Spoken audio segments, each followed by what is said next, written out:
জিবরাইল আলাইহিস সালাম জান্নাত থেকে দুম্বা নিয়ে দ্রুত রওনা হয়েছেন। আস্তে আস্তে না জানি ইসমাইলের গলাটা যদি কেটে যায় আল্লাহর হুকুম অমান্য হয়ে যাবে। এজন্য তাফসীর লিখছে জিবরাইল কয়েকবার এই পৃথিবীর মধ্যে খুব দ্রুত গতিতে আসছে। একবার হলো ইব্রাহিমের শরীর নিচে দুম্বা দেওয়ার জন্য, আরেকবার আসছে হযরতে ইউসুফ আলাইহিস সালামকে যখন তার ভাইয়েরা সব ভাইয়েরা কূপের মধ্যে ফালায়া দিয়েছে তার পোশাকগুলি রেখে। স্মরণের ভিতরে কোনো পোশাক ছিল না, ল্যাংটা অবস্থায় কূপের ভিতরে ফেলে দিয়েছেন।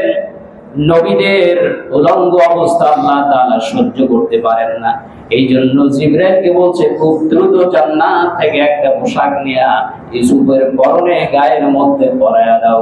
সুবহানাল্লাহ। জিবরাইল আলাইহিস সালাম জান্নাত থেকে খুব দ্রুত গতিতে জান্নাতি দুম্বা নিয়ে রওনা হয়েছেন। আসার পথে আসতেছেন, চিন্তা করতেছেন, মনে মনে ভাবছেন আমি যেতে না যেতে যদি ইসমাইলের গলাটা কেটে যায় আল্লাহর হুকুমটা আমার অমান্য হয়ে যাবে। আসমানের মধ্যে বসে জোরে আওয়াজ করে ডাক দিয়ে বলছেন আল্লাহু আকবার, আল্লাহু আকবার।